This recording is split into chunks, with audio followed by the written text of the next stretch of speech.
Good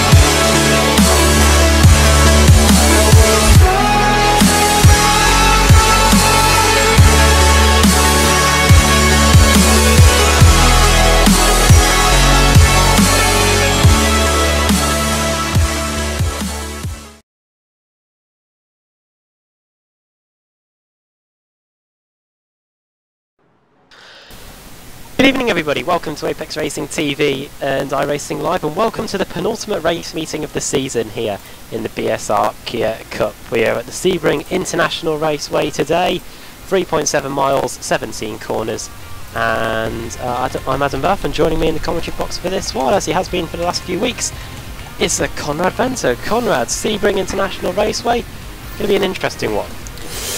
Yeah, we've seen quite a bit of Sebring over the last couple of weeks and the various series that we've been covering, and I've been watching a little bit of practice as well, and the guys are in for a night of very close racing.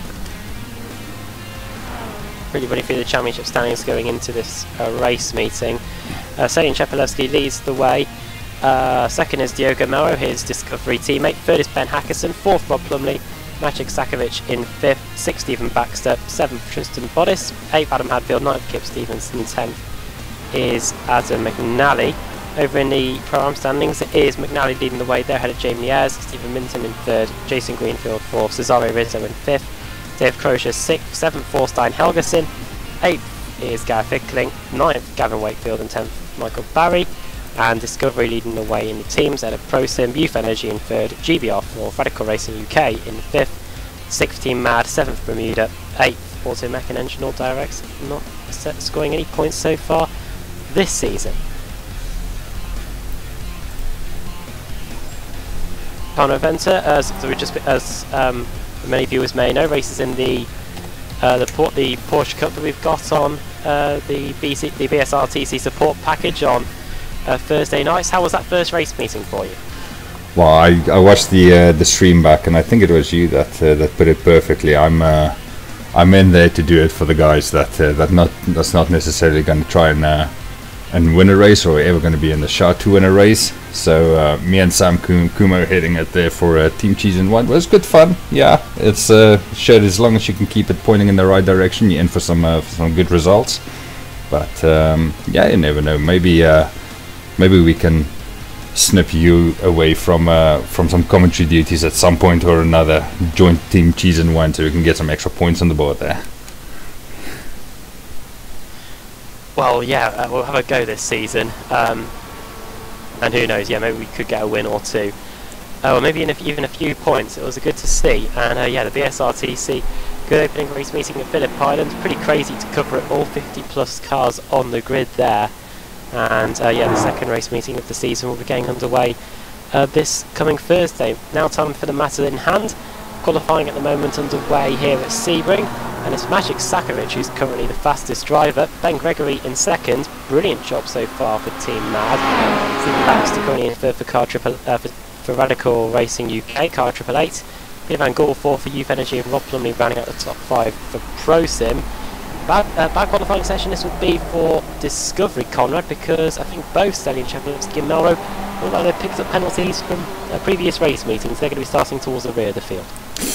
Yeah, well, we were wondering about Chepelevsky last week after his little rejoin in that unofficial second race, but I don't think he would have been penalised for that, as the race didn't count. So it must have been something else, which I can't quite remember if he was in the wars with anybody else or not. But I mean, it's not like it's going to matter for them anyway. They've pretty much got the team situation sewn up. Yeah, of course. Last week at Imola we had about 4 races, I think, because one of them was done not to the correct regulations. So. We did that again, and Chepelevsky did have a bit of a collision, a bad rejoin there. I wonder if the stewards may have picked up on that at some point. In fact, I'll quickly sift through and see if I can find the penalties. And I do apologise for the audio issues that we've got today. We'll hopefully rectify them after race 1, and that neatly brings us into the fact that we've got 3 races today. Both of them have race 2 and race 3 got reverse grids as well, and with it being a short field, Conrad, this could pretty much open it up for completely full reverse grids. Yeah, we've only got 20 cars in the session at the moment, so yeah, we'll see. I think you're right. I think we might see a couple of full reverse grids, which we like. It livens things up a little bit.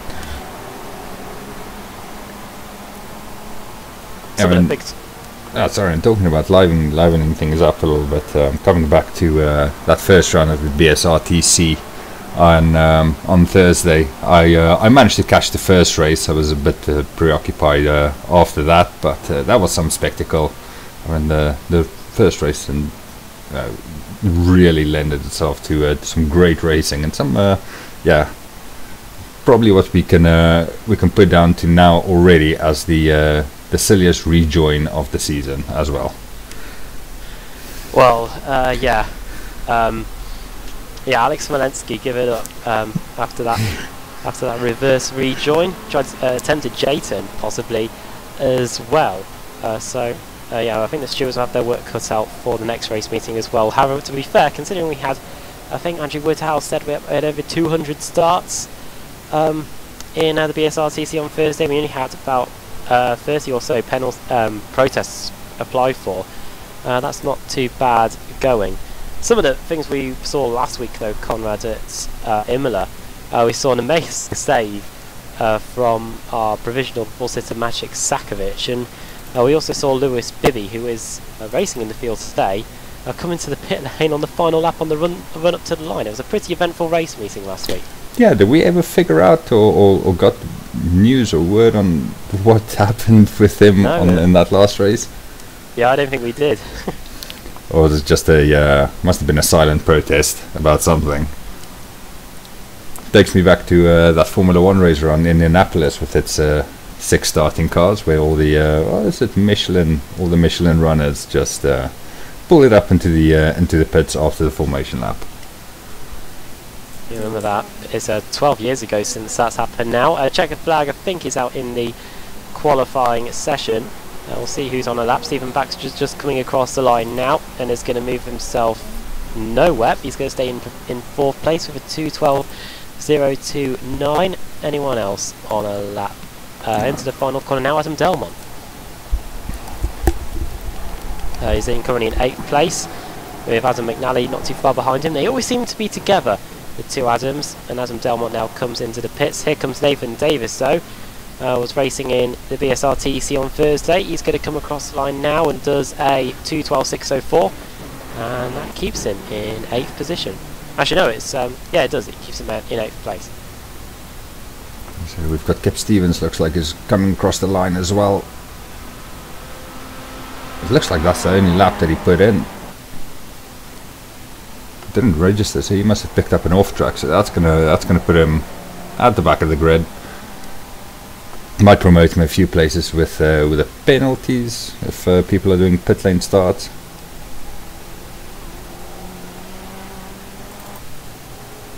Yeah, no, and you didn't set a lap time. Kip Stevens, however, I don't know what his rating is like, but he might be able to get a bit higher than where he currently is at the moment. He's currently being shown as the last car at the moment on the grid. Didn't set a time in practice either. So we haven't got too long now before we head down to the grid to try and get this first race of the day underway. Round 31 of the season. After this race meeting, just one left to decide the champion. And let's head down to the grid, starting on pole position. And Maciek Sakovic, the inaugural Club Series champion, hasn't had the best of season so far, but he's on pole position today. His teammate Ben Gregory starts 2nd. Plumley for Prostin, brilliant qualifying for him and the team. He's up in 3rd. Stephen Baxter, car 888 for Radical Racing UK, starting in 4th. 5th, Peter Van Gool. 6th, Jamie Ayres. 7th, Max Wright. Nathan Davies. 9th, Adam Delmont. And 10th is Adam McNally. Scott Malcolm starting in 11th. Dave Crozier in 12th. Cesaro Rizzo in 13th. And then the cars that didn't set time. Stalin Chepelewski leading them in 14th due to the highest iRacing. 15th, Stuart McFadden. 16th, Chepelewski's teammate and 2nd place man in the championship, Diogo Mauro. 17th, Kip Stevens. 18th, Michael Barry. 19th is Lewis Bibby. We were just talking about him a moment ago. And starting at the back in 20th place, it is going to be Lee Barmer. And I'm just getting on the YouTube chat, Mr. Chepelevsky saying he got penalised for an incident that he had with Tristan Bottas, so that's why he's starting back where he's starting. There you go, Tristan Bottas not here today. We've only got one of the Brit Modeler cars. The revs begin to rise. Green, green, green. We're underway here for the opening race of the day at Sebring. Sakovic and Gregory get away well. It's 2 by 2 behind him. It looks like Gregory might get swamped here with Rob Plumley on the inside and Stephen Baxter on the outside as we go into the first corner. This long left-hander on the runway here at the Sebring International Raceway. The car's making the most of the wide track, but now it all filters down, Conrad, as we head into this tight and twisty section. Yeah, everybody safely through turn 1. And yeah, it's looking good so far. I did have a little test run beforehand, and with the car in its new state as we've got a little bit of argy-bargy going on a little bit further back to see if I can try and pick up who that was. There are loads of cars here going into the hairpin. Old car off in the background, and it looks like they're just going to miss the tyre barrier. They come back across the track and take out another one with them. Just trying to work out who it is. I think it's Cesare Rizzo and it's Stuart McFadden. Two of the hot shots in the field. Just trying to work out what's the parcel. I'm just trying to get a replay up of it. We can try and figure out what happened there.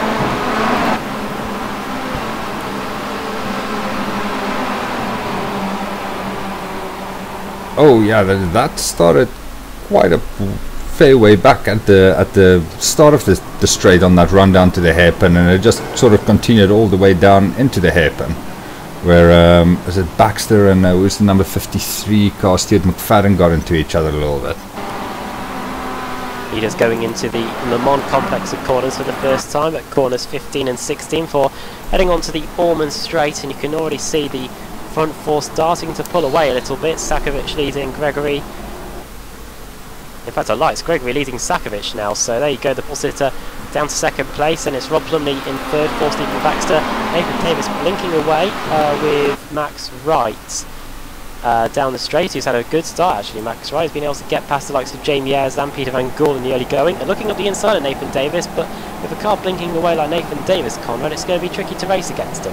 Yeah, I did see him in qualifying. He was struggling a little bit with some connection issues, and it always makes you a little bit wary when you're behind a person like that, because you don't know if they know that they're blinking, and you know, it can easily be a race-ending situation if he appears right in front of you. Sometimes the cars appear right inside of each other, and that yeah, it never ends well. You can see him blink. We can see him on screen blinking away in the background. It's going to be really difficult for Max Wright. Opening laps already in the books. Should say that we've got 3 15-minute races coming up today, and Rob Plumley has actually now got a fantastic run on Maciek Sakovic coming out of turn 5 through this long right-hander known as Big Bend at turn 6 up to the hairpin at turn 7. One of the main overtaking points on the circuit, Conor. Yeah, it's also was a little bit of contact there between Plumley and Baxter. Nothing serious though, but yeah, like I said, it's one of the main overtaking points, big braking zone to that hairpin, and but if you just miss the yeah, get on the brakes a little bit too late, miss the braking point a little bit, then you're straight off and going to do a little bit of agriculture on the outside of the hairpin. Yeah, you're going to be doing what that Corvette driver did, ended up going almost onto the dual carriageway that was on the exit of on the outside of the course. And the funny thing was, he got stopped on his way into the track and they didn't believe that he'd just gone off. As we go into corners 15 and 16 again on lap 2 of the race, you can see Stephen Baxter now onto the back of Rob Plumley in the ProSim liveried car. Had a good race meeting last week, did Stephen Baxter. I think he was the one that benefited from Lewis Bibby's late race pit stop. And yeah, they've been on a decent run of form recently, that team. Stephen Baxter, also his teammate Adam Hadfield, who I don't think is racing with us tonight. No, he's not. So one of the sole Radical Racing UK cars on the grid, and he's got a good line on the exit here. Conrad could use the slipstream down this front straight and take that third spot. yeah, he's bound to have a little look up the inside, but as we've seen, if Plumley can hold on around the outside, it's perfectly possible. Well, it looks like Baxter has got that one done. And that is Baxter through into third place then. See if he can challenge any of the cars in front of them. In front of him, I should say. Whilst that's happened, Nathan Davis has latched onto the back of this leading quartet. And can almost now say that it's a 5-car train. Looking back further through the field, nice gaggle of cars here. This is Diogo Melrose trying to get past Adam McNally, Adam Delmont, and his teammate Stelian Chepelewski isn't too far in front of him either. Chepelewski at the line was in 10th position. Moving up the order after that back of the grid penalty, after the contact with Tristan Bodis that he sustained at Imola last week. That is a good old gaggle of cars, isn't it? Yeah, working their way through the field nicely, and a whole lot of teams as well represented here. You can see the Youth Energy cars in the two Adams, as well as Peter Van Gool and Jamie Ayres. It seems to be where the place to be if you're a Youth Energy driver. Plus you can see the two Discovery cars in Diogo Melrose and Stelian Chepelewski going into Tower Bend at turn 13 here. And Diogo Melrose watching Adam McNally and Adam Delmont scrap away here. And this could be interesting to see once we get onto the Allman Straight on the exit of turn 16, the penultimate corner on the circuit, where we can get any slipstreaming done, because Diogo Melrose looks like he's in a bit of a hurry here, Conrad. Yeah, both him and Chepelewski started at the back. Melrose a few places back from his teammate. So yeah, in order to get into the really big points for the night, they'll need to pass a few people. I tell you, it's nice to see a couple of these Auto Energy or Youth Energy guys on the track, rather, running on the same piece of track without taking each other out. They had a memorable couple of moments around Zolder a few weeks ago. Oh yeah, I remember that.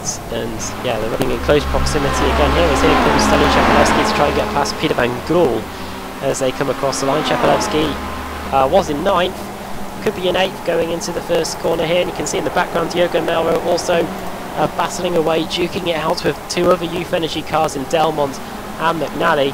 Chepelewski past Van Gool now, he's down to 9th place, and Melrose still side by side with Adam McNally, and Melrose is through. So allows Melrose through into 11th spot now, and Chepelewski could deal with Jamie Ayres in this lap. He's right onto the back of the next Youth Energy car going through Big Bend and up towards the hairpin.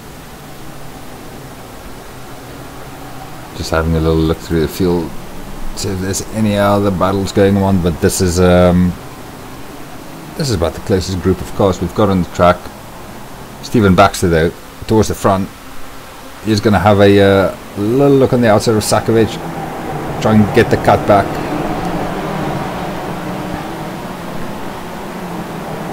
Just slips in behind again. Not quite have the grip or the pace just to make that move stick just yet, and that's allowing Nathan Davis to catch up to them as well. And these four at the front is going to have a field day trying to drive around that blinking car. Radical Racing UK, one of formidable teams in the club series.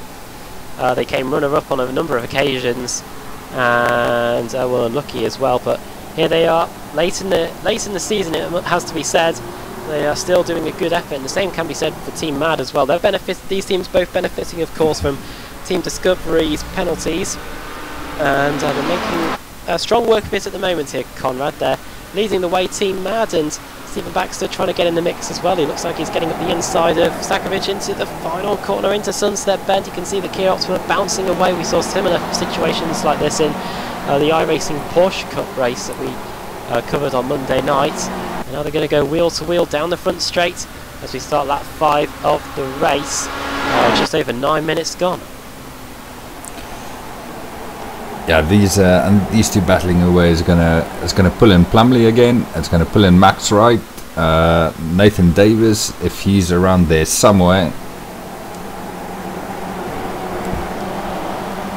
One of the rules that makes this championship great, Cora, was the fixed setup. Everyone's on the same setup, and we saw the difference it makes when we had that we had that problem in race 2 last week at Imola. We saw a completely different running order.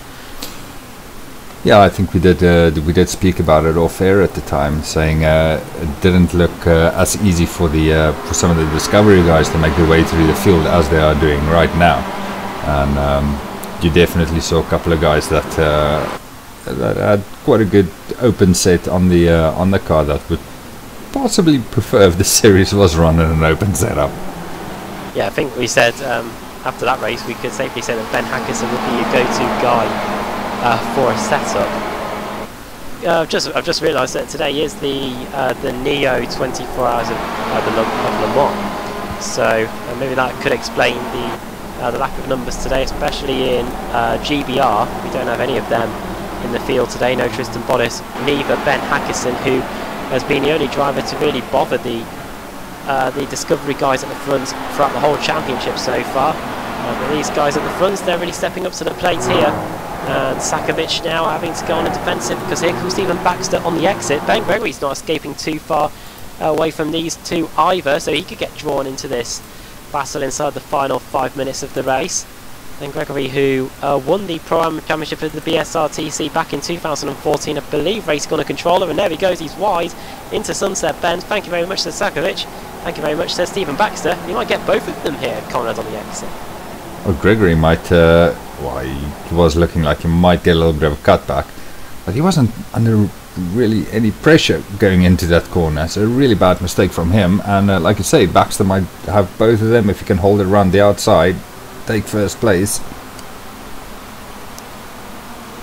Instead, Sakovic holds on to first place, and Gregory might have a little looking for second place, as he does, and that is also Robert Plumley straight up to the backside of Baxter once again, and they've got Nathan Davis and Max Wright joining them. How incredible was that? For a moment it looked like Baxter was going to take the lead, but now he's back down to third position, and Sakovic returns to his position at the front, and now Rob Plumley having a look to the outside going into turn 7, the hairpin here, 17 turn circuit, and the early morning conditions as well. It is 74 degrees Fahrenheit, ambient temperature 81 degrees in the track temperature in Fahrenheit. And now through Fangio, this is turns 8 and 9 and into turn 10.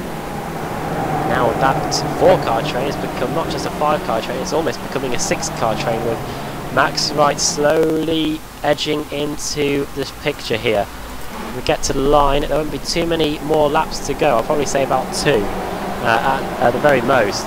And going through Tower Bend, Rob Plumley now fancies his chances of taking that spot on the podium back. He was in there briefly at the start, started in third on the grid, dropped down to 4th place after Baxter got by, but now he wants to take that spot on the podium back and get ProSim, who were very successful in the Pro Series on Thursday night, the podium here.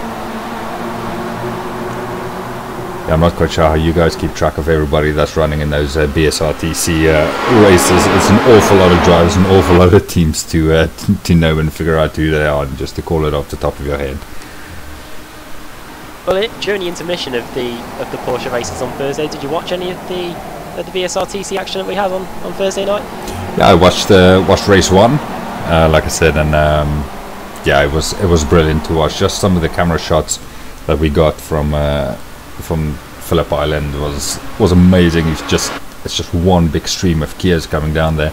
And to be honest with you, I expected for first race of the season for there to be a lot more accidents than there was. Same here really, because of course the Winter Series was contested in the MX-5 as Nathan Davis goes up the inside of Rob Plumley. How quickly things can change. He was harassing the rear of Stephen Baxter, and now he's just been passed by Nathan Davis, who's just taken 4th position. Now Stephen Baxter now thinks it's time to attack. It's a 2-minute lap around this circuit, and we've completed just over 13 and a bit minutes. So yeah, this is the final lap of the race. Into the hairpin we go for the final time. You can see Nathan Davis covering the inside.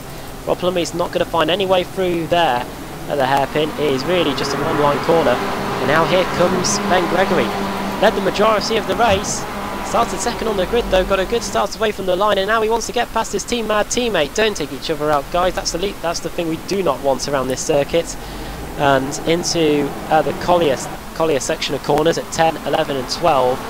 This is allowing Stephen Baxter to get back into the fray here, and we can have a 3-car scrap for the lead inside the final half a lap, Conrad. Yeah, I'm quite surprised to see one car making a move this late in the race and with other cars so close in proximity on his teammate. I mean, there you go, still second last race of the or second last round of the season. So yeah, I guess it's every man for himself from here on in. Few corners to go, then you can see Stephen Baxter taking a different line. He has a little look at the inside, takes a lot of the inside curve, and don't know whether that will be deemed as a slowdown penalty, but now you can see he's got Ben Gregory on the ropes here, and it could be about to get pretty bad for Team Mad, because they could be about to relinquish a 1-2 finish here as we head into Sunset Bend for the final time. Not too far to go now. Baxter, it looks like he's had that's probably a slowdown penalty, I must presume, Conrad, because he's losing 2 positions going through the final corner. Oh, I went very wide going into that final corner, and yes, Davis passed him, it's Plumley passed him, as well as Max Wright. Checkered flag is out. Win for Maciej Sakovic. I think that is his first win of the season. Second for Ben Gregory is a team ad 1-2, and Nathan Davis rounds out the podium. And that was an absolutely brilliant race, Conrad, around Sebring. For one moment the driver would look like they're close to the car in front, and in the next minute they'd be having to fend off everyone behind. It was brilliant to watch. Yeah, very big Constantina effect where guys keep pulling away, keep coming back, and yeah, well, that was like we say, the banker race for the likes of Sakovic and Gregory and Baxter. Now they've got to contend with going right all the way back to the back of the grid, and we're seeing how they get on from there. Well, Chepelevsky and Mario managed to reduce half the deficit. They started in 14th and 16th place respectively, and they finished in 7th and 8th. So not too bad of a race for those guys either. And we'll see what they can do in the second race. So running through the finishing order then. Maciej Sakovic takes the win. Second for Ben Gregory. Third for Nathan Davis. Fourth for Rob Plumley, the Pro Sim driver. Max Wright for Automech in 5th spot. Stephen Baxter bundled down to 6th in the final few corners of the race. Stalin Chepelevsky and Diogo Melra, the 2 Discovery drivers, finishing in 7th and 8th. Jamie Ayres in 9th. Adam Delmont 10th. 11th Peter Van Gaal. 12th Scott out of McNally. 9, 10, 11, 12 for the Youth Energy drivers. Scott Malcolm 13th, Kip Stevens 14th, 15th Lee Barmer, 16th for Dave Crozier, Stuart McFadden in 17th place, Cesaro Rizzo 1 lap down in 18th, and Michael Barry and Lewis Bibby didn't take the start. So we do get a big number, Conrad. It's looking like it's literally going to be a completely full reverse grid. Oh, I think it's more likely that that we're going to get a full reverse grid instead of not. So I mean, we can throw the wheel up, see if we get lucky. I think the smallest number we've got on there is 16, and yeah, let's see what we get. I'm not a big fan of our music for the reverse grid wheel. Yeah, I'm gonna have to speak to Mr. Sam Kuma about that. Oh, here we go. Let's have a look. Going past 16, past full onto 24. We might. It's on 24, so that's going to be a full reverse grid from for race 2. And just as we were doing the reverse grid, Cesaro Rizzo got demoted to 2 laps down, so he's not going to be in contention for the reverse grid anymore. So therefore, it's going to be Jen McFadden that gets put into pole position, Dave Crozier 2nd, Lee Barmer 3rd, Kip Stevens 4th, and Scott Malcolm in 5th. It's going to be very interesting to see how those guys get on. We're going to take a quick commercial break now on Apex Racing TV. Join us in a few moments where we will hopefully have resolved the sound issues that you might have with the comms today, and we'll be on the grid for the second race of the day, round 32 of the BSR Kia Cup Series. You don't want to miss it.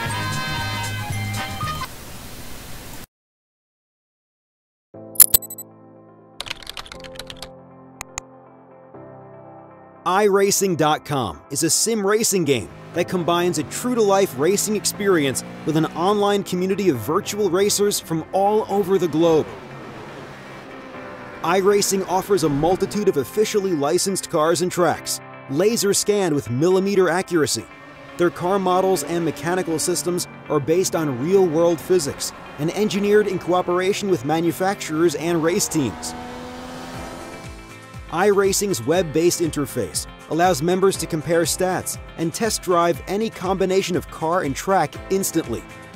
Their skill license system ranges from rookie to pro, ensuring members are always pitted against those with similar skill sets.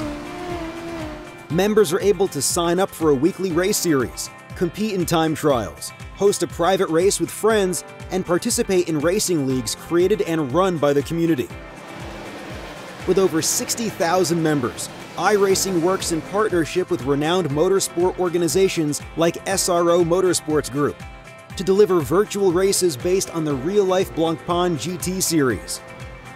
iRacing's Blancpain Endurance Series features team racing, giving members the ability to build a team and participate in races ranging from 3 hours to 24 hours. Additional partners include NASCAR, IMSA, V8 Supercars, IndyCar, allowing members to race in their very own 24 hours of Spa, Bathurst 1000, Daytona 500, and many more. iRacing.com, delivering the most authentic racing experience short of getting into a real race car.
Simulated racing can be awesome, but can also be kind of a free-for-all.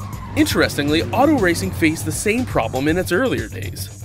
Whether it was on the back roads, the beaches, or the city streets, the racing was fun. But there was always a certain level of chaos and danger, until some folks came along and put some order to all of this. Stuff like official racetracks, regulations about weight and equipment, and enforcement of standards. That's what gave us high-speed excitement, fast-paced action, and photo finishes. That's when racing became racing. The guys over at iRacing.com have made the same transformation in the world of sim racing. Sure, they've got the most accurate tracks and realistic cars out there, but that's just the start. See, iRacing analyzes the performance and results of each driver in every race, so you can be sure you're always placed in races where the competition will be tight, and that those reckless drivers who ruin it for us all are kept in the pits. Not to mention that with over 45,000 active members already in their vast community, you can find races day and night, so you can always get in on the action. You can even join a league of your favorite series. And since updates are always automatic, you don't have to worry about software and can focus on the track. Zip up your fire suit and check out iRacing.com.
iRacing.com is a sim racing game that combines a true-to-life racing experience with an online community of virtual racers from all over the globe. iRacing offers a multitude of officially licensed cars and tracks, laser scanned with millimeter accuracy. Their car models and mechanical systems are based on real-world physics and engineered in cooperation with manufacturers and race teams. iRacing's web-based interface allows members to compare stats and test drive any combination of car and track instantly. Their skill license system ranges from rookie to pro, ensuring members are always pitted against those with similar skill sets.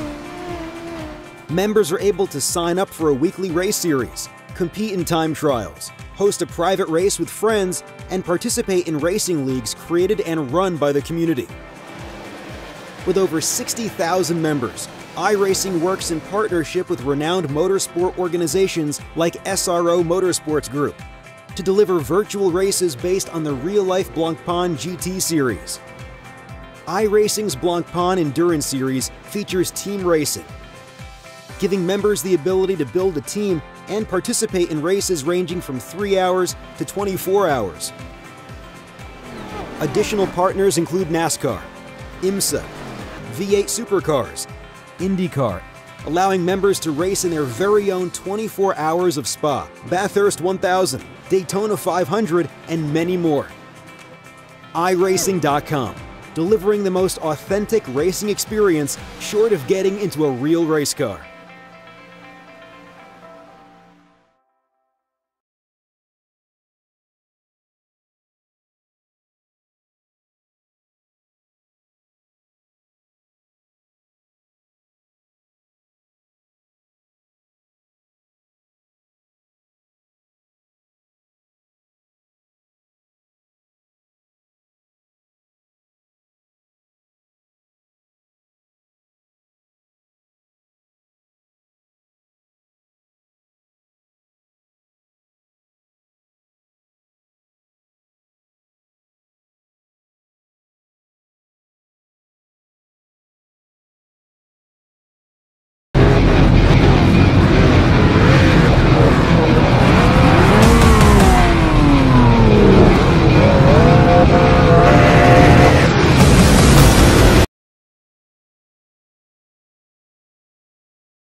Welcome back to Apex Racing TV and welcome back to the Sebring International Raceway here in Florida, USA, where we're getting set for the second race of the day, round 32 of the BSR Kia Cup Series. Good first race for the Discovery team, 1-2 for them, Magic Sakovic taking the win.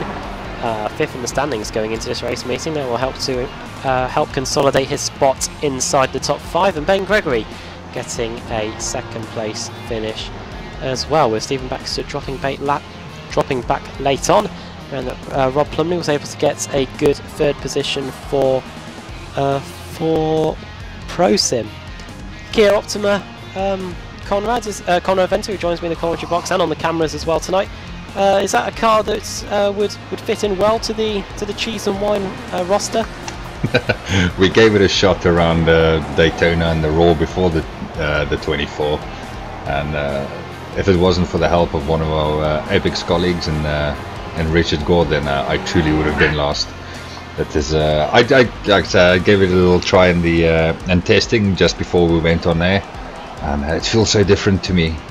The back end really do slide around a lot more in early morning conditions on a cold track, and but again, it's you don't get all that wheel spin coming out of corners anymore. There's still some element over there, but not as much.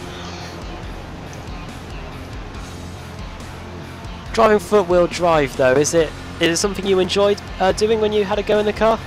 I think coming all the way back from the series we did in other simulators is what we learned to drive on, and I do prefer the front-wheel drive cars. Hence why we're in the Jetta for the Club 73 series. So it's a different way of driving a car, and yeah, some people don't like the understeer that you get out of it, but I think growing up in a predominantly front-wheel drive society, it's what we prefer to drive. Well, it definitely means you're in a safer set of hands. Just look at Sakovic's slide at Imola last week. If that was a rear-wheel drive car, he would have been off towards the barriers, and that would have been his race over and done with. But with the front-wheel drive, he was able to save himself from certain death, really, and I was able to carry on. And that is the advantage you get from front-wheel drive, and why we enjoy watching the racing here in the BSR Kia Cup Series and in the iRacing MSA British Sim Racers Touring Car Championship, which got back underway. Not too long now to go before we head back down to the grid. Pretty much a full reverse grid for the second race of the day, minus Cesare Rizzo, who was 2 laps down. So we can look forward to a good race there. Of course, tomorrow on Apex Racing TV, the BSR Mazda MX-5 Cup heads to its second race meeting of the season. As well as that, we've got the IMSA Sports Car Series heading to their second week, and I believe that is it on Sundays. Oh no, the Club 73! Oh yes, Club 73. How could I forget? Conrad, yeah. Oh dear. I'm going to get told off definitely during the commercial break. But yes, tomorrow the Jetta. I assume you've been getting the practice in. How's it looking for the second season? Oh yes, the Jetta returns, and yeah, Team Cheese and Wine. They've introduced a team championship for the Jetta for season 2. So Team Cheese and Wine's got 2 teams in there, with myself and Mr. Ryan Walker, who's joining us on Monday for the Porsche Cup broadcast. We're in the team, and we've got Clive Lawrence and Tim Mawson heading up the second team.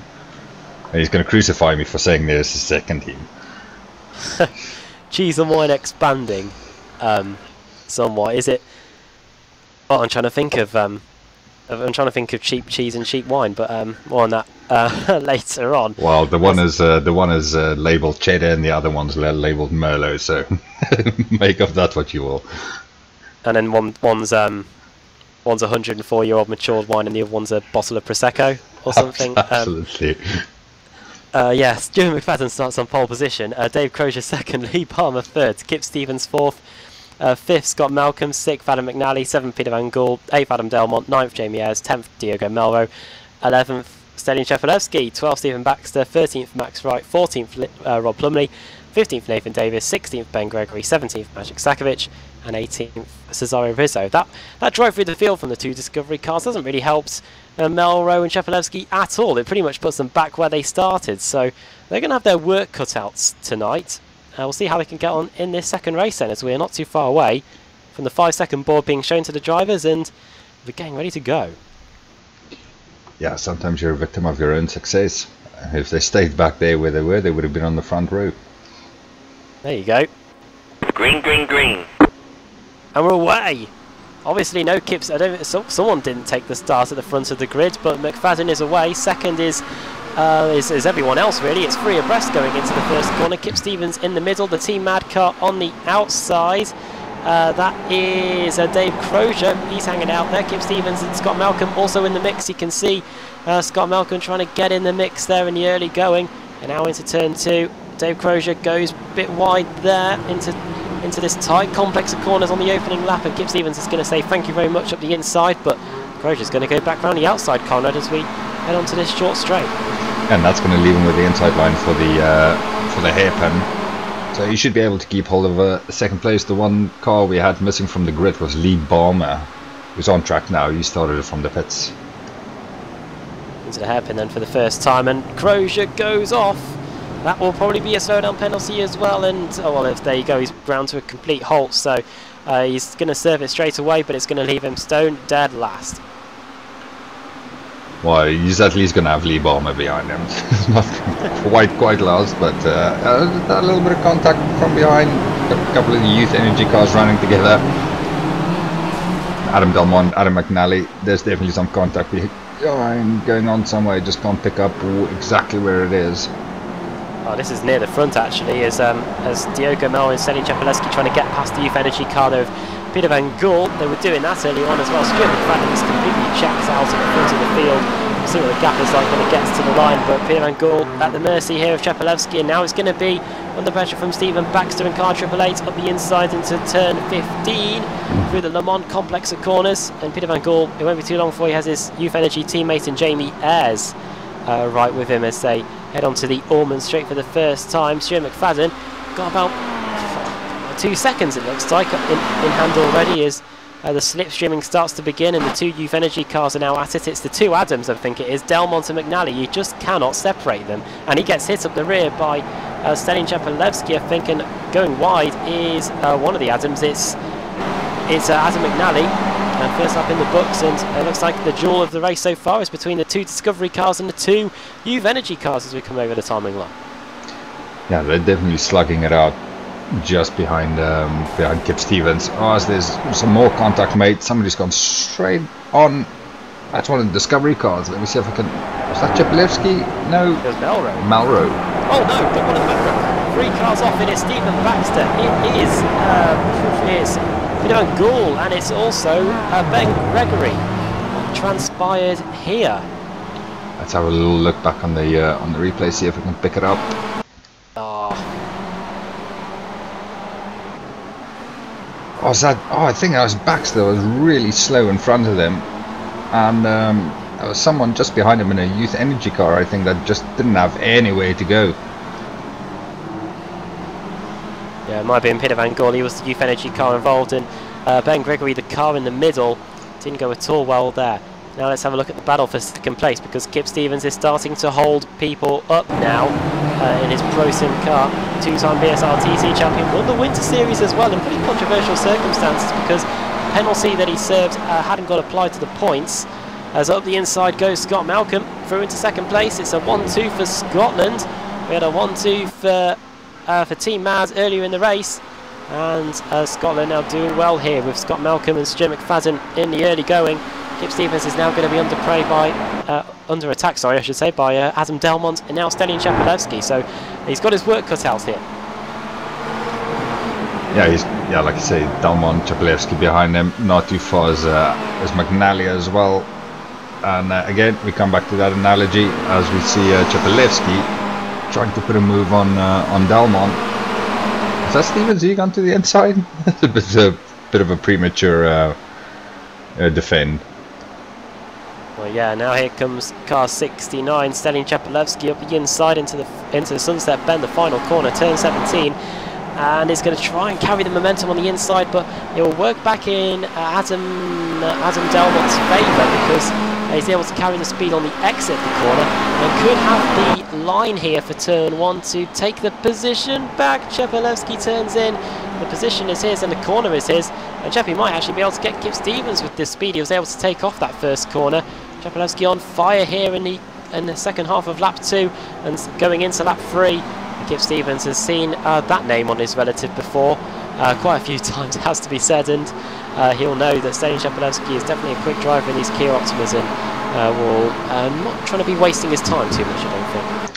Well, Stevens took a great line into turn 2 to not make himself vulnerable to the undercut, but yeah, Chapelewski is through now, going into the hairpin, and now Stevens are going to have a mirror full of Adam Delmont as well. Well, I think Stelian Chepelevsky might be able to get past Scott Malcolm before the 15-minute race is over. However, Stuart McFadden is, well, at the timing line, 5.4 seconds ahead of Stelian Chepelevsky. So I think, there's a Youth Energy car sideways. It's Adam McNally. He was in 6th place, and that's going to be a position for Diogo Melro, who's going to go around the outside through turn 11 and into Tower Bends. That's another place for the Discovery driver at the inside, and he is through. Nathan Davis might fancy his chances as well. But yeah, problem for Adam McNally. That's really cut him apart from Adam Delmont and Kip Stevens, who up the road. We've got a little bit of a bigger spread in the field in this second race. I think with the guys that finished well in the first race trying to make their way through the field, it's just split them up into several pockets. That's battling away right now.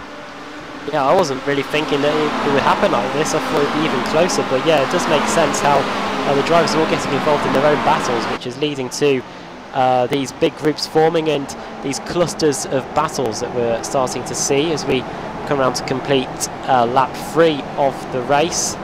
Stuart McFadden comes across the line, 6.5 minutes already in the books. It shows you how long the laps are around this circuit, about 2 minutes or so. Chepelevsky already eyeing up Scott Malcolm, who goes wide into the first corner, but going to try for a late exit. Chepelevsky, I should say, is already up the inside, but isn't able to get the move done just yet. And into turn 2, the Automech driver able to hold on for the time being. And Scott Malcolm, a guy you have regularly raced against, Conrad at all? I don't think I've raced against him before. Obviously, we've covered him in quite a few races. I think was he in the old World Series as well? I can't quite put my finger on it now. He might have been actually, yeah. The World Series which preceded this on Saturday nights last year, which I took part in as well. Got a 2nd place. No, I've probably gone on about it enough times. But yeah, here comes Chepelevsky again onto the back of Scott Malcolm through the Fangio section of corners into turn 10. Now, last time around he did a 2:11.783, 2:12.2 for Scott Malcolm. Bless me, as into Tower Bend they go, and Malcolm still on the defensive, and Chepelevsky trying his best to get a run. But if they start battling again, Kip Stevens in that 4th place Pro Sim car, he can start to slowly edge back up onto the rear of the Discovery and the Automech car, similar in the way to Rob Plumley did on Stephen Baxter and Ben Gregory in the closing stages, and that was able to work. He got a podium out of that. Yeah, and Stevens done well to keep hold of 4th place and giving himself a chance at a podium. Well, as I say that, Delmont is gonna have a little go at taking 4th place away from him, and he's already passed them as they come down the back straight. I'll take the blame for that, Conrad. Don't worry, as Diogo Melro tries to make it 3 wide in the background. Chepelevsky's up the inside of Malcolm into Sunset Bend, so that's 2nd place for now. But Malcolm's going to try and hold it out around the outside. You can see in the background as well who on earth is in 4th place. I think it is now Adam Delmont in the Youth Energy car that has taken that 4th spot away, best of the rest. Kip Stevens, though, he's coming along with a fair rate of knots to the inside in his Pro Sim Kia Optima into the first corner. I don't rule out Diogo Melro either. Delmont takes the probably the racing line through the first corner, the one with the most speed. And now here comes Melro up the inside of Kip Stevens, Club Series champion on 2 occasions. And Kip Stevens, 2-time BSRTC champion. They have a lot in common. They can share notes. And Kip Stevens is trying to share the same piece of track as Adam McNally as they go through through turn 5 and now through Big Bend at turn 6. And from being in 3rd place going into Sunset Bend, Conrad, he's now down to best 7th place. It could get worse. Here comes Davis. Oh, the 3 wide through the hairpin. Can it work out? Actually, it did. Well done. There you go, and Kip Stevens lost out there to Nathan Davis. Now he's going to be at the mercy of Jamie Ayres going through Fangio, and up the inside surely the Youth Energy car will go. Kip Stevens, he won't give up, but I think he will have to yield there on that occasion. And yeah, that is Jamie Ayres now up into, I believe, 8th place. And Kip Stevens dropping like a stone in these early stages. Is it just the fact that this is a characteristic of this Sebring circuit, Conrad? If you get forced out wide, forced offline, it's almost like a freight train. The cars just keep going by and keep going by. I think that's one aspect of it. I think another is just it's such a brutal series, and you see it in the BSRTC as well. The moment one person passes you, it puts you offline, and it's almost like an oval race where you try and slot back in line, and if you can't, then they're just going to keep coming through. It was quite remarkable on Thursday night that we were showing battles, 6-car battles for positions like 40th place in the race. It was quite extraordinary. I do urge you to go back and watch it on the Apex Racing TV YouTube channel if you haven't already. The opening race meeting of the BSRTC, Delmont versus Melrose around the outside of Sunset Bend. The Discovery driver trying to take what I believe is 6th position away from the Youth Energy car as we come on to lap 7. Not too long to go. I think we've got 1 lap more after this one onto the penultimate lap of the race. Maybe 2 more laps after this one, so we'll have a look at the clock. But yeah, Diogo Melro now through into 4th position. Discovery getting a bit more progress made in the second race, Conrad. Yeah, Chapelevsky up to 2nd place, and not really closing on Stephen McFadden, and Melro up into 4th now. So yeah, great progress from them again from sort of backish end from the grid. Probably makes more sense they're making easier progress here because it's the slower drivers that are in front of them on this occasion, as Nathan Davies looks up the inside of Adam Delmont into the hairpin at turn 7. Last time around, Stain Chepelewski was only half a second quicker than Stuart McFadden, and with a 6.5 second lead, I don't think he's going to be doing anything too much to bother him inside the closing stages. Similar situation to this I had in the first season of the Club Series. I was in the lead at Charlotte Road on that occasion, and I had Ben Hackerson closing me down. I think I had about a 12-second lead at one point. Eventually got it down to about 4 seconds, but when you've got such a big lead, Conrad, is it easy to start getting complacent and make mistakes, or do you just want to make sure that you're running your own race and making sure you get that win?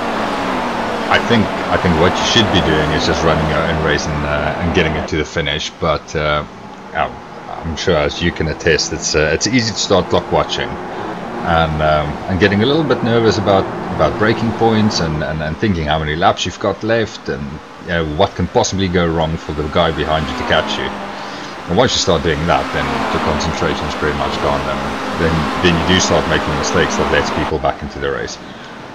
Good grief, Adam Delmont and Nathan Davis are really cutting it fine. I think both of them were battling off the actual circuit as they went down the Ullman straight there. Nathan Davis has got the position though, that's up into 5th place now. Gradually edging forward the bright green Kia Optima. And even Sebastian Vettel at the height of his powers back in 2011 was still setting fastest laps even when he was out on his own at the front. Shows you it's not too easy being out on your own there, as here comes up the inside Diogo Melro and Stuart McFadden. Unfortunately, to take the podium away from the Scot. He's not going to give it up though. Going to give Diogo Melro a chase of his own medicine here. Contact's made. He's cutting across really, and he's going to go off. And that is going to be a few positions lost surely for Scott Malcolm. Be careful. Oh dear. Oh, that is bad, but yeah, bad rejoin there. Yeah, I think that was an incident that could have been avoided. I mean, Scott was well aware that that Diogo was up his inside and still decided to close the door, which sent him off track. And like I said, that was just a terrible rejoin. Saw Stalin Chepelewski have a bad rejoin in race 2 in the I was not saying Kia World Series, in the BSR Kia Cup last week at Imola. And now Nathan Davis and Malcolm at it again. That is payback, and that is a big one. And into Magic Sakovic, the race 1 winner they go. And handbags are flying here, Conrad. Oh, they're getting thrown again, and there goes Malcolm into the wall. And they've taken Stephen Baxter as collateral damage with them. Just having a little look back at the replay. Oh wow. Yeah, that was really bad. There's not much more you can say about that. And then, like I said, another bad rejoin, and it's all descended into a bit of a circus towards the back here. Yeah, definitely. Oh, yeah. I think the stewards are going to have their work cut out here as a slowdown penalty for Adam Delmont. It looks like he's just had to give up a few positions. He was in 6th at the start of the lap, but now Nathan Davis has gone by him. And as we go through the final corner to start... Oh, this is the end of the race. Sorry, checker flag is out. Stuart McFadden has won the race. Second for Stelian Shepelevsky. Good race from him. And third for Diogo Melro, which was able to get on the final lap of the race after good race through the field by the two Discovery cars. Kip Stevens got fourth in the end after being freight trained just a few laps ago. He was able to get those positions back after it all kicked off between Scott Malcolm and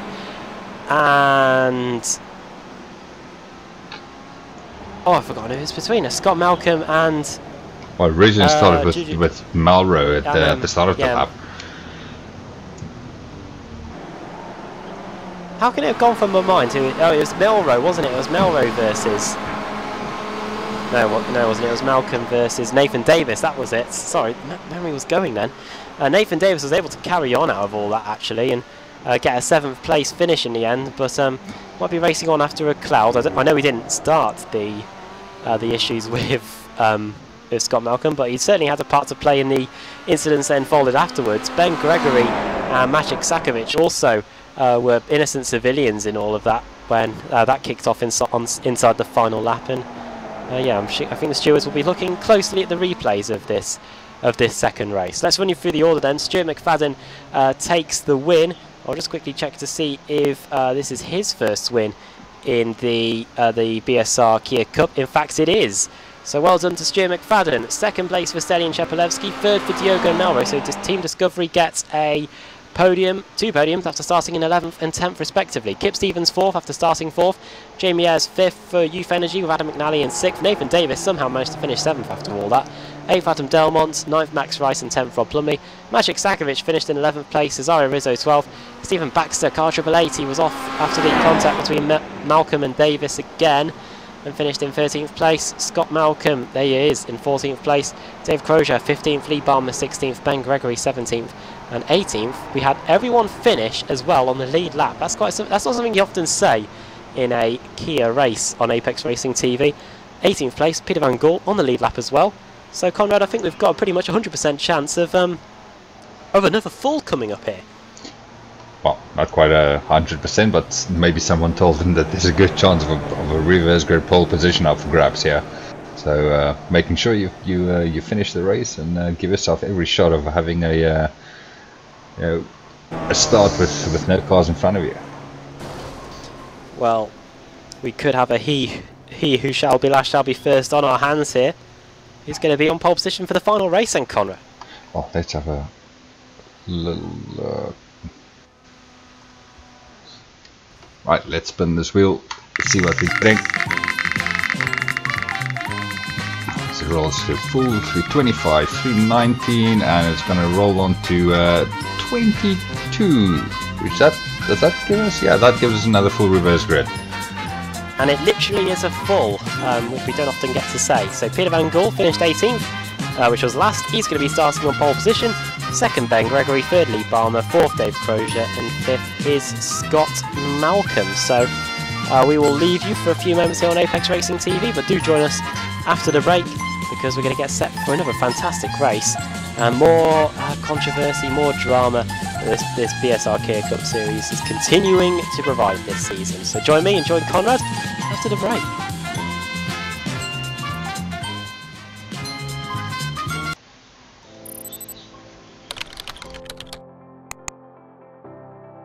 iRacing.com is a sim racing game that combines a true-to-life racing experience with an online community of virtual racers from all over the globe.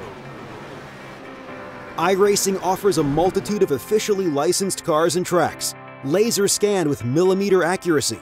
Their car models and mechanical systems are based on real-world physics and engineered in cooperation with manufacturers and race teams. iRacing's web-based interface allows members to compare stats and test drive any combination of car and track instantly. Their skill license system ranges from rookie to pro, ensuring members are always pitted against those with similar skill sets. Members are able to sign up for a weekly race series, compete in time trials, host a private race with friends, and participate in racing leagues created and run by the community.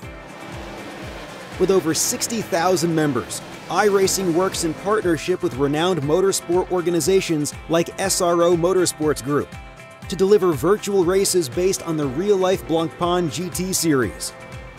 iRacing's Blancpain Endurance Series features team racing, giving members the ability to build a team and participate in races ranging from 3 hours to 24 hours. Additional partners include NASCAR, IMSA, V8 Supercars, IndyCar, allowing members to race in their very own 24 hours of Spa, Bathurst 1000, Daytona 500, and many more. iRacing.com, delivering the most authentic racing experience short of getting into a real race car.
Simulated racing can be awesome, but it can also be kind of a free-for-all. Interestingly, auto racing faced the same problem in its earlier days. Whether it was on the back roads, the beaches, or the city streets, the racing was fun. But there was always a certain level of chaos and danger, until some folks came along and put some order to all of this. Stuff like official racetracks, regulations about weight and equipment, and enforcement of standards. That's what gave us high-speed excitement, fast-paced action, and photo finishes. That's when racing became racing. The guys over at iRacing.com have made the same transformation in the world of sim racing. Sure, they've got the most accurate tracks and realistic cars out there, but that's just the start. See, iRacing analyzes the performance and results of each driver in every race. so you can be sure you're always placed in races where the competition will be tight, and that those reckless drivers who ruin it for us all are kept in the pits. Not to mention that with over 45,000 active members already in their vast community, you can find races day and night, so you can always get in on the action. You can even join a league of your favorite series. And since updates are always automatic, you don't have to worry about software and can focus on the track. Zip up your fire suit and check out iRacing.com.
iRacing.com is a sim racing game that combines a true-to-life racing experience with an online community of virtual racers from all over the globe.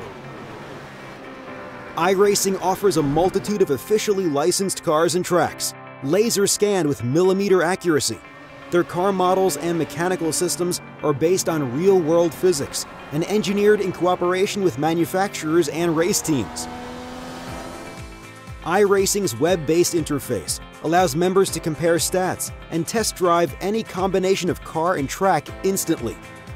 Their skill license system ranges from rookie to pro, ensuring members are always pitted against those with similar skill sets. Members are able to sign up for a weekly race series, compete in time trials, host a private race with friends, and participate in racing leagues created and run by the community. With over 60,000 members, iRacing works in partnership with renowned motorsport organizations like SRO Motorsports Group to deliver virtual races based on the real-life Blancpain GT series. iRacing's Blancpain Endurance Series features team racing, giving members the ability to build a team and participate in races ranging from 3 hours to 24 hours. Additional partners include NASCAR, IMSA, V8 Supercars, IndyCar, allowing members to race in their very own 24 hours of Spa, Bathurst 1000, Daytona 500, and many more. iRacing.com, delivering the most authentic racing experience short of getting into a real race car.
One.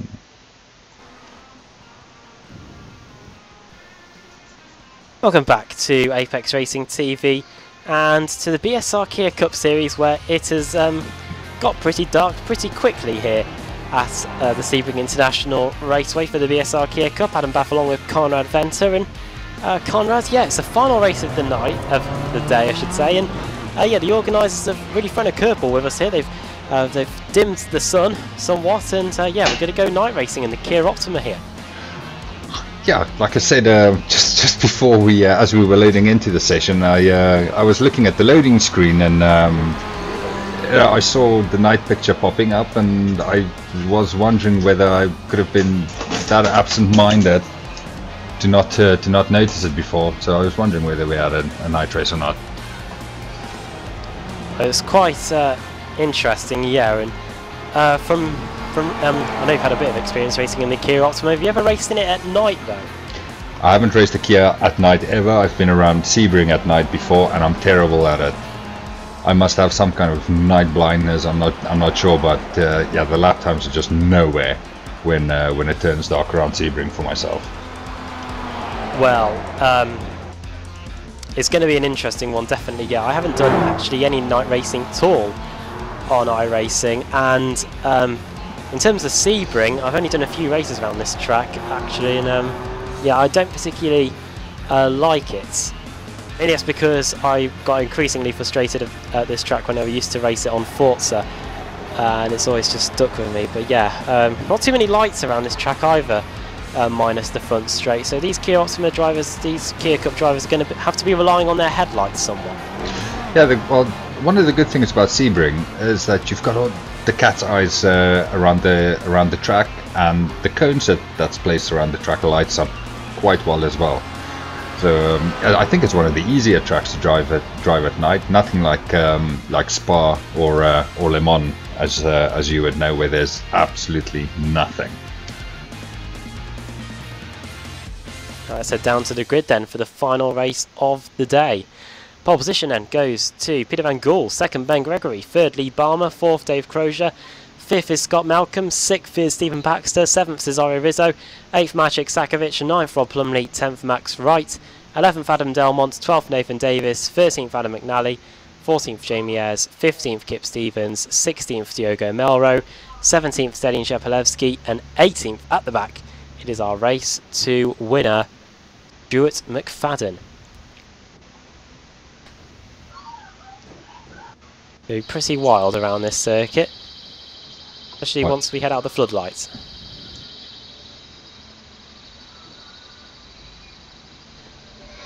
Yeah, the cars with the headlights on and at night does look pretty good. Then we'll see how these guys negotiate once they get out of this start-finish section into the darkness of the rest of the track.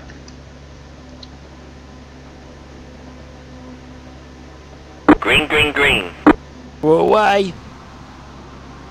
Van Gogh gets away well, so does Gregory, but who's that flying up the middle? It's the Automet car of, it's Scott Malcolm. Malcolm, who ran on a mission after the disaster of the final few laps of race 2, into the first corner. Please be careful, guys. A few cars getting knocked about in the chaos in the midfield, but fantastic start from Scott Malcolm, and it looks like he's going to get second place going into turn 2. Gregory's going to chop the nose off of the Automet car, and yeah, still a good start from Scott Malcolm. Conrad 5th to 3rd.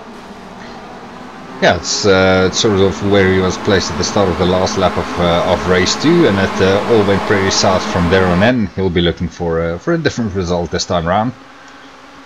And it just going through turn 2 and 3, it sounded like the nighttime conditions was catching out a few guys as they couldn't quite make out where some of their compatriots were on the track. We see it again coming out of the hairpin, a couple of guys bashing door handles. We head into the darkness here. You can just see we've got one solitary light here, but Peter Van Gool, what I presume is Peter Van Gool anyway, leading them round turn 10, and now going through the Collier section of corners on our way towards the tower on the opening lap of this race. 15-minute race again here for the final race of the day, and goes wide, Peter Van Gool, and this is going to allow Ben Gregory, the man who got second place in race 1, an opportunity to take the lead. Youth Energy, they haven't had too many wins this season. I'd love to get one here, especially in the night-time conditions, but here comes Ben Gregory up the inside. Peter Van Gool forcing him a little bit wide actually up the inside into the Le Mans section of corners through turn 15 and into 16, and Ben Gregory for Team Mad, they've already got a win tonight, and they're heading back to the lead here in race 3. Yeah, I think he might be hoping that the same that's happened for race 2 winner happens here for him, that he can just pull a gap while the guys behind him are battling away. Someone's got a slowdown penalty at the back. I just saw someone going very slowly. I don't know who it is. It might be Maciej Sakovic. So while one Team Mad car is flying high at the front, the other one got a slowdown penalty. Through the final corner we go. One car is very, very wide, and that's one of the Discovery cars. It is Cesare Rizzo. Life on the edge there in the exit in the final corner. Then he had a run in with that tyre wall, which, if you hit Conrad, can be pretty disastrous. Wow, I wonder who's it going to hurt more, the wall or the car. This Kia is pretty robust, so a little scrape I don't think is going to bother him too much. Yeah, if you compare it to a HPD, if that hits us, it would be a total obliteration for the HPD. But yeah, these Kia Optimas, robust things really. If you compare them to even the Mazda MX-5s which were running during the winter series, a bit of damage to those cars, and it was almost game over for some of them. These Kia Optimas are doing very good here throughout the season. Big battle going on here between Lee Barmer and Stelin Chepalevsky. Looks like Cheppy is up the inside and through. Lee Barmer getting forced out wide and into the clutches of everyone else behind. I think he's got a slowdown as well. And here comes literally the whole field. Rizzo, Delmont, McNally also trying to look at the inside through Fangio at turn 9. And now into turn 10. Reasonably good overtaking opportunity at the inside. That is very close. Rizzo getting... Rizzo that gave his teammate a little bit of a hurry up through the corner there. He was getting the bump from Adam Delmont. Well, I guess it's probably better than mine, Conrad. I can barely see the liveries in these nighttime conditions due to the lack of light we've got around this circuit. Into the right-hander we go. You can see Melrose in the mix there, along with Adam McNally and Stuart McFadden, our race 2 winner. Max Rice's Automac teammate is also in there for good measure. And it looks like one of them's got a slowdown penalty. That's Jim McFadden. So the race 2 winner, our race 1 and race 2 winners, all encountering slowdown penalties in the early going here. Side by side between Nathan Davis and that is Dave Crozier going into Sunset Bend to complete the second lap of the race. Nathan Davis now into 4th place now, I think, as we come across the line to complete the second lap of the race. It is Gregory leading the way. Second is Van Gool. Third Malcolm. 4th is Nathan Davis, 5th is now Dave Crozier, 6th Chepelewski after starting in 17th place on the grid, 17th Cesario Rizzo, his teammates, 8th Adam Delmont, 9th Diogo Melro, and 10th is Adam McNally. There's a couple of people that's been having a really good night. Nathan Davis, one of them. We saw him having some connection issues in the first race, but he seems to have sorted that out. He's scoring really good finishes. And yeah, the two guys from Discovery as well, Chepelewski and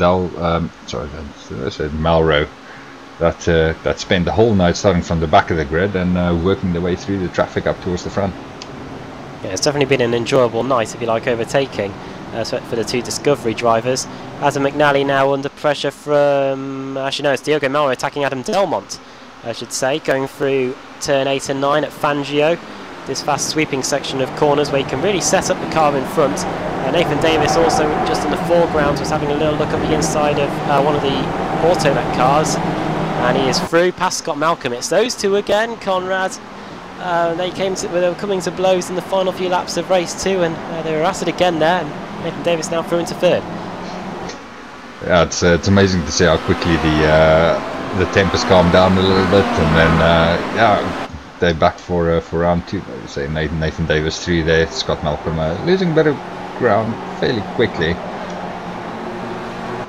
Now Stelian Chepelewski onto the rear of Dave Crozier, going through Le Mans at turn 15, and now through turn 16 onto the Allman Straight, and just behind those two you can see Rizzo and Melro, and also Adam Delmont as well. So quite a few position changes going on here down the Allman Straight on the 3rd lap of the race. Chepelewski to the inside.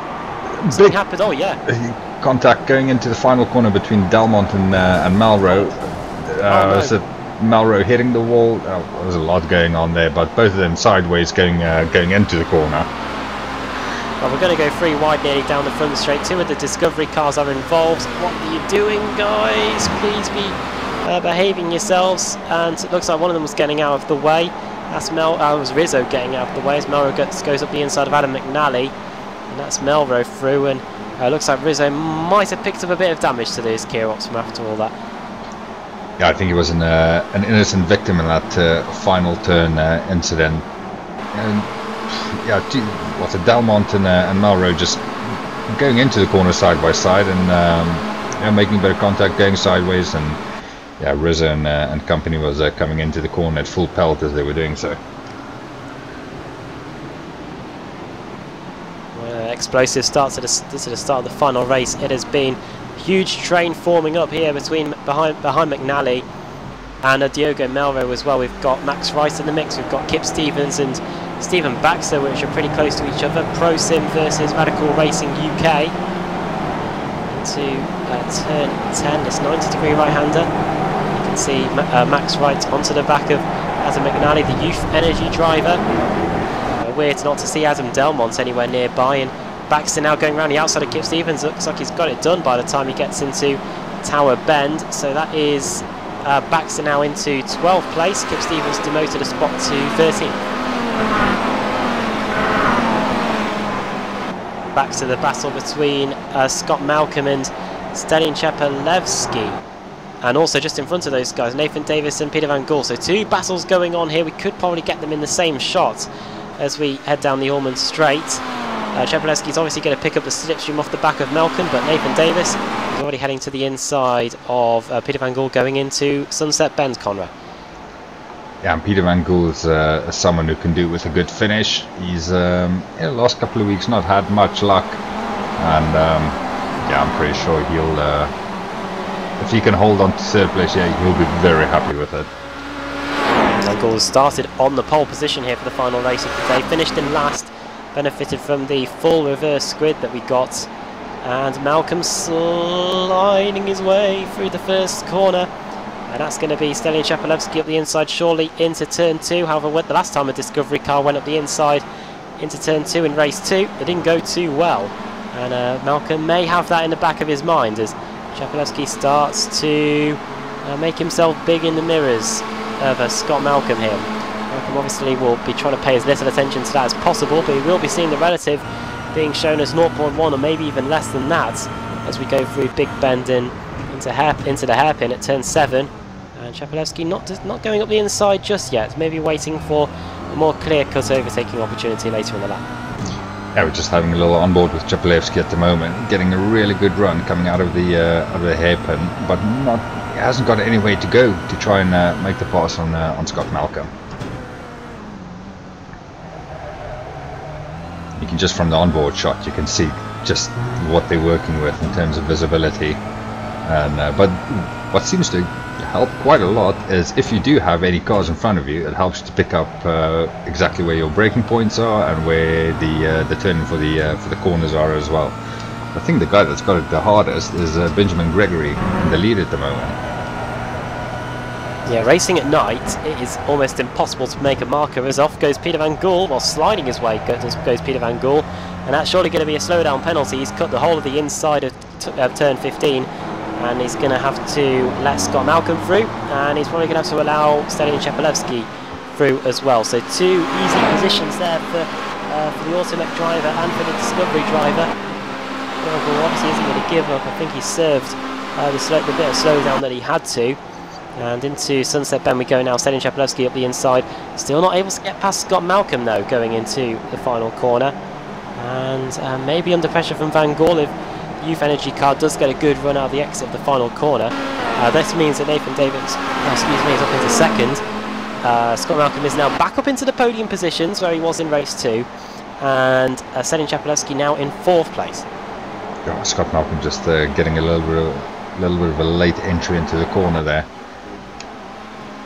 Obviously very difficult to see exactly where your turning points are in the darkness, and also these cars look absolutely brilliant with the glowing brake discs and in these nighttime conditions.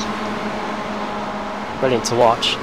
And yeah, you are watching the final race of the day here in the BSR Kia Cup Series, the penultimate race meeting of the season before we head to the final 3 races. And Adam Bath here with Conrad Venter, as we have been for the last few weeks. So a brilliant race meeting at Imola last time out, and we're seeing the same here at Sebring in Florida, in America, and now going through Fangio Bend, through 8 and 9, into turn 10. Down the gears, 100 miles an hour on entry, and down to 50 through turn 10. And now 75 miles an hour through turn 11, Collier, and then almost touching 100 by the time he gets to Tower Bend. Chapelevsky still hasn't got enough for Scott Malcolm just yet. The Automac driver once again putting up a resolute defence. Diogo Mera had to force the envelope in the end to get by, and it looks like that Chapelevsky may have to do the same, as we are quickly running out of time. Not too many laps to go after this one. I think next time around it's gonna be white flag time for these guys. So if Chapelevsky wants to get it done, he's gonna have to get it done soon. Time is of the essence here. 3 15-minute races in the BSR Kia Cup. These aren't very long affairs for these drivers, and you've really got to make sure that you take your chances when you get them, otherwise you may be ruining lost points or ruining positions that you may feel like you've been entitled to.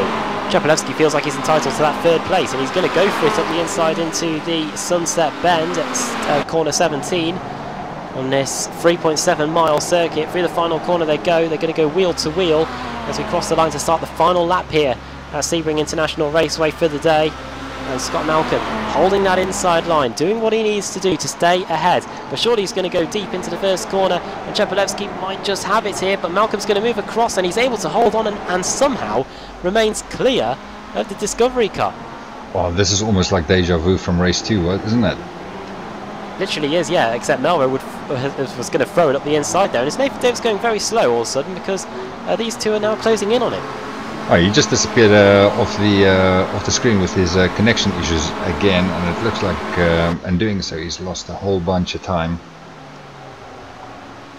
So now, yeah, well now Scott Malcolm has got a bit of a dilemma on his hands, because he's defending from Chapelevsky, and he's also got a chance to catch up with Davis and go for that 2nd place. I'm sure Scott Malcolm will take a podium. A 2nd place would be the icing on the cake, so I think he'd rather focus his attention on making sure that Stelian Chapelevsky does not take this 3rd position away. He's half a lap away from getting another podium for the Automac team, who got their 2nd win of the season courtesy of Stuart McFadden in race 2. Craig Evans got their other win earlier on in the season into Tower Bend. You've got to be a brave man if you throw it up the inside there.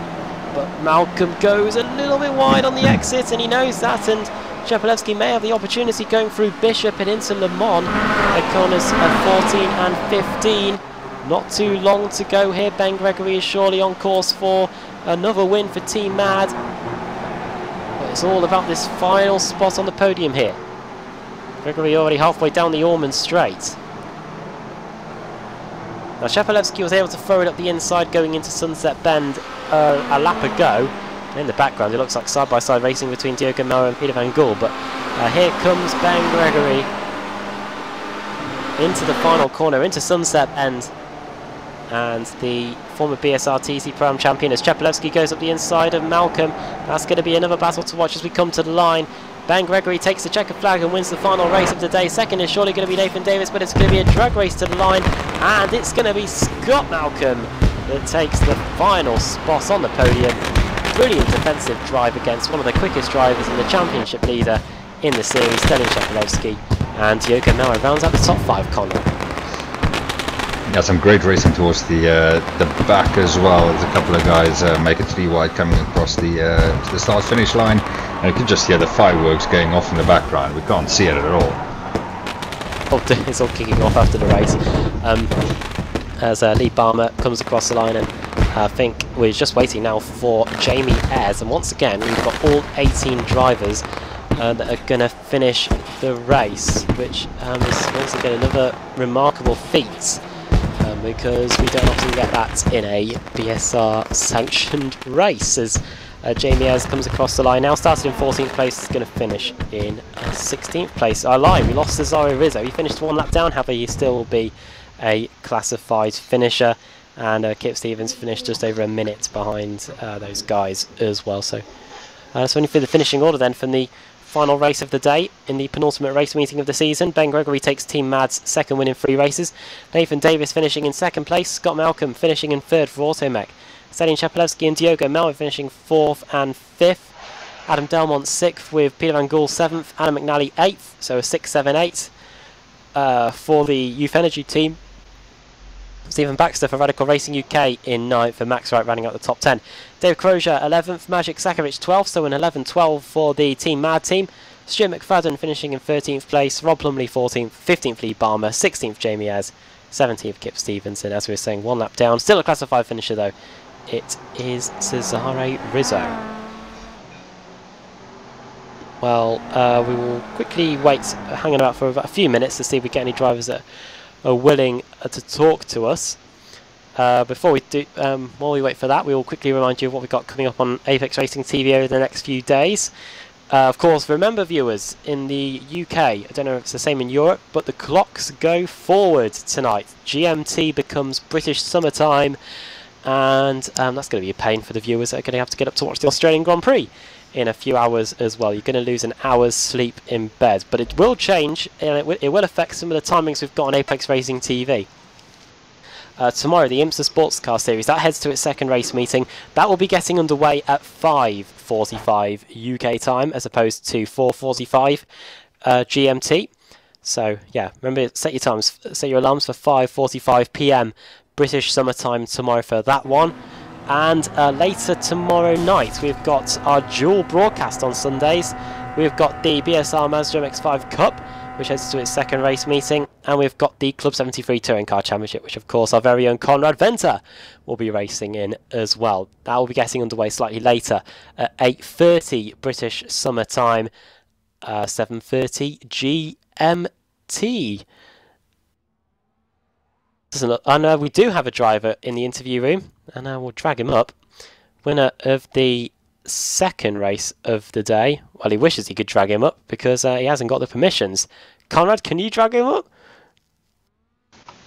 My hands are tied, I'm afraid. Shall we go down to the interview room and join him? Yeah, might be the best way forward. Okay. User left your channel.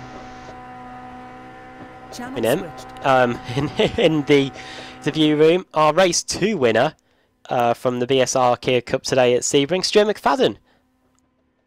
Hello, guys. Well, You got a fantastic start away from the line, and then you were able to get a big 7-second lead, which we don't often see in the BSR Kia Cup series. How was your second race? The second race was really good. It was kind of off the first race when I had a really bad start, but fortunately I was able to convert my pole position into a win. But I knew that Chepe was on a mission because he wants to win the championship, and I know how strong he can be when he wants something. So I was thinking to myself, right, he's not that far behind. He's going to make up the positions. There's going to be a wee bit of carnage, so I'll just try and use my tyres as much as I can early in the race, and then I just built up that 7-second lead. But fortunately, Scott, my teammate here at Otmec, he I don't think he held Chepelewski up, but I think it did help get that extra couple of seconds. But I was really excited to get my, well, not excited, but pleased to get my first win. It's been a long time coming, 30 odd races. Yeah, definitely. When you've got someone like Stelian Chepelewski behind you and you see it on the relative, does it really affect you too much, or do you just want to keep focused on the road in front of you? I mean, you want to. It's difficult because you want to keep focused, but at the same time you want to know where your cars behind you are. So if he's gaining like 2.5 seconds a lap, I need to try and find a way to stop that, to maybe cut it down to 1.5 seconds. So it's because Stellian's so quick, the guy's just got so much talent that he can just go quickly and preserve the tyres at the same time. I don't know how he does it. I don't think we talked to you on Thursday after the BSR TC Pro Series, but with 56 cars on the grid there, what was it like racing in that? Oh man, it was unbelievably exciting. This is really sad, but I had goosebumps when I was taking off. Even seeing all the 56 cars ahead of you, I think it was race 4 I started last, and see the amount of cars and how nobody managed to crash into each other. Obviously there's going to be a few little incidents, but there wasn't as many. But mate, I can't wait till next week. That's a highlight of my week. I mean, I even do extra homework so I can race in that night. Oh yeah, it's going to be Brands Hatch Indy next week, and that's going to be interesting. With especially, I don't know the grid capacity we're going to get for that, but it's probably about 45, I think. But that's still going to be pretty big. We can get that many around that circuit. It's going to be interesting. Kia Cup though, next week we head to Silverstone International for the final race meeting of the season. I'm sure you'd take another victory there as well. Well, hopefully that's the plan. Thank you very much for the kind words. But Silverstone International is a really good track. Quite different. It's a lot different to the Grand Prix section. There's a lot more overtaking opportunities, and it's quite a short lap, so we'll see some close racing. Well, before we let you go tonight, do you want to send a quick shout out to anyone? Firstly, all my teammates and Otmec for the sponsorship for the BSRTC. The guys over at Otmec help us out a lot. We wouldn't be able to fund it without them, so they've helped us a lot, and hopefully we can prove the Otmec brand in this year's Pro Series. Great. Well, Stuart McFadden, our race 2 winner. Thanks for taking the time to come and speak to us, and well done on the win. Thank you very much. Stuart McFadden there, and Conrad Venter, your closing thoughts on what's been a pretty good race meeting tonight?